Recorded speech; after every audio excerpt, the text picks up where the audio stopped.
A woman can live without many things, but not without feeling wanted. I'm Doris, and in the cold heart of Chicago, I found warmth in the one man I never should have touched, my husband's son. Hi everyone, you are welcome to my channel. If you like our stories and similar infidelity stories, please do well to subscribe to our channel for more stories like this. And if you are already a subscriber, thanks for stopping by, and do not forget to turn on your notification button so as to get notifications anytime we post our stories.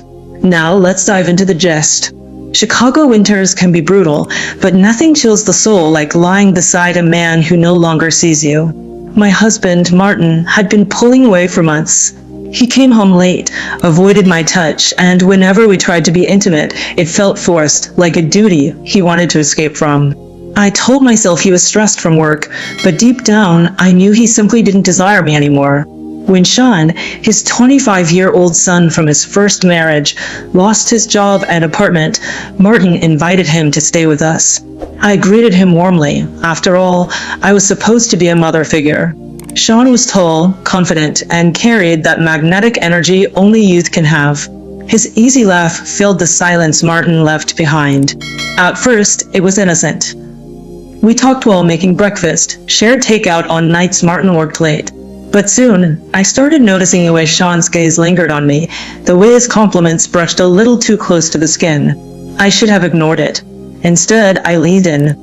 The night it happened, Martin had called to say he'd be sleeping at a hotel after a late meeting. I poured myself a glass of wine, wrapped in a blanket on the couch. Sean joined me, barefoot, hair damp from the shower. We talked, we laughed, and then, without planning, it happened. His lips were warm and hungry against mine, his hands exploring me like I was a woman worth wanting. I didn't stop him. I didn't even hesitate. When it was over, I sat there breathless, heart pounding. I knew I had crossed a line I could never uncross. But as I watched him walk to his room, I also knew this wasn't going to be the last time. After that first night, everything between Sean and me changed. We became careful in the daylight. Polite, casual, as if nothing had happened.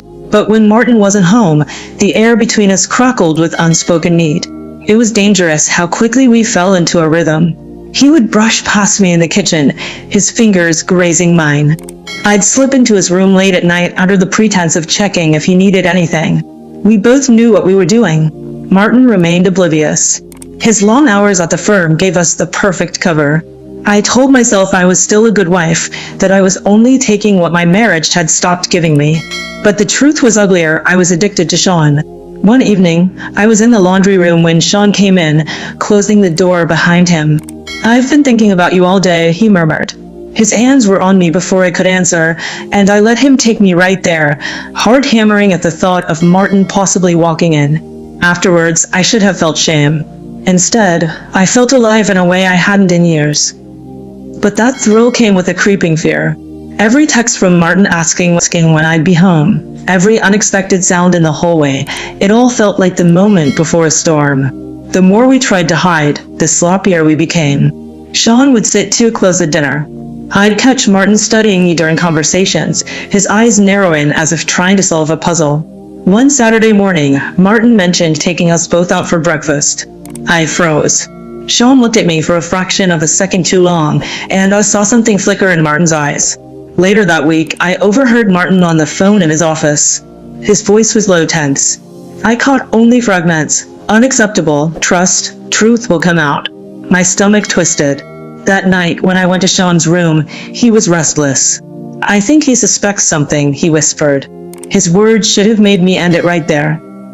Instead, they made me cling to him harder, desperate for comfort in the very thing that could destroy me. It happened on a rainy Thursday night. I was in Sean's room, curled against him, when the door burst open. Martin stood there, rain dripping from his coat, eyes wide with betrayal. The silence was louder than any shout. My mouth opened, but no words came. Sean sat up, guilt written across his face.